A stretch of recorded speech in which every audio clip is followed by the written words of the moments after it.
Remakes are a tricky thing. A lot of people seem to always be unsatisfied with them no matter what. Personally, I just prefer if there were more new games made. That's why my favorite remakes take a lot of liberty with the source material in order to give unique experiences. Save the original games for ports. Why waste time saying what's already been said? There are many games I don't think need to be remade either.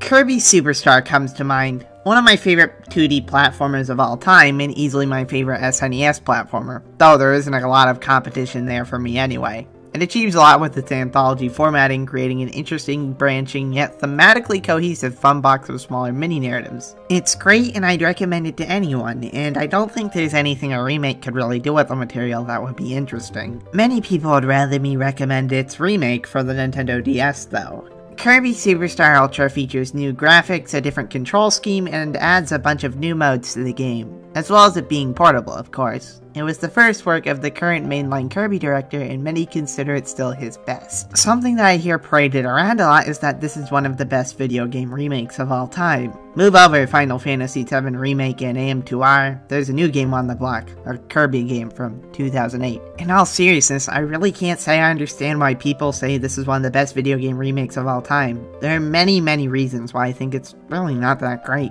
Let's look at them. Superstar Ultra changed a lot of things about the original game. The graphics, as an example, are completely redone, and they just look so much more generic now. They look like every other Kirby flagship title on the GBA and DS. Gone are the utterly expressive cartoonish sprites of the SNES original. It's just bland now, removed of all the life that it originally had. And all the sub-game sprite animations have been replaced with some of the ugliest pre-rendered FMVs that I have ever seen. Whenever people praise the graphical changes in this game, it baffles me. It's just such an obvious step down in my opinion. Then there's the additional modes. I like some of the new bosses these modes added. Mask DDD and Galactonite have a lot of cool narrative stuff going on with them. Mask DDD is like the ultimate climax to his rivalry with Kirby, and Galactonite provided some extra mystique to the Kirby world. Until he was over-explained, but whatever. The modes leading up to them, however, are pretty trite. Revenge of the King is just a lazy rehash of Spring Breeze, which the game attempts to justify as a remix of the original Kirby's Dream Land's extra mode, as Spring Breeze is just a remix of the original Kirby's Dream Land, but ultimately ends up feeling like padding. It is easily the mode with the least padding though, since it at least has new assets for the levels in a lot of cases. Meta Nightmare Ultra is literally just the entire game again, but you play as Meta Knight.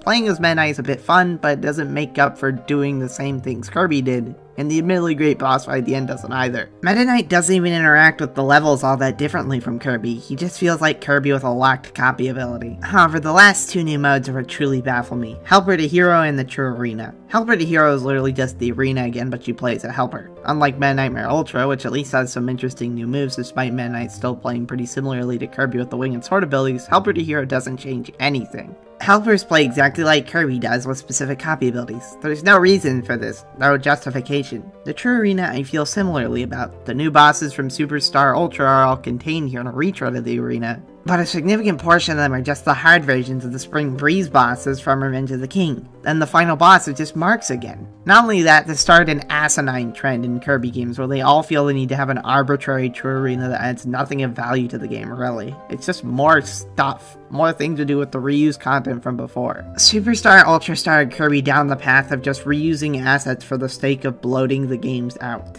Now, even if you like all the things I just mentioned, which I could see despite me disagreeing with you, it leaves me with one question. How is this one of the best remakes of all time? Assuming all of those changes are positive, that's barely any changes at all. Most remakes change the graphics, and even more still add a ton of extra content. What makes the new sub-games in Superstar Ultra so special? I genuinely don't know. A good point of comparison is Final Fantasy IV on PSP. I actually like the graphical changes to this one, but I think the new dungeons are really repetitive and don't add a lot to the experience. Another good one would be the DS version of Chrono Trigger, which doesn't change the graphics much besides fucking up the colors a bit for some reason, but adds some weird bloat too. What Superstar Ultra does isn't special, and never really was. I'm just not sure why people pretend otherwise. Is it Nintendo tunnel vision that they don't see these other games that do it? Is it nostalgia? What is it about Superstar Ultra that makes people think it's such a great remake? I don't think I'll ever be able to tell you. To me, it's just a bog standard, unremarkable remake. And while it doesn't have to be more than that for it to be fine enough, it has a reputation for being more than that for reasons beyond me, and that's why I question it. This has been Arcade Everlasting, who loves Planet Robobot despite what I said about modern Kirby, signing off. Thank you for watching.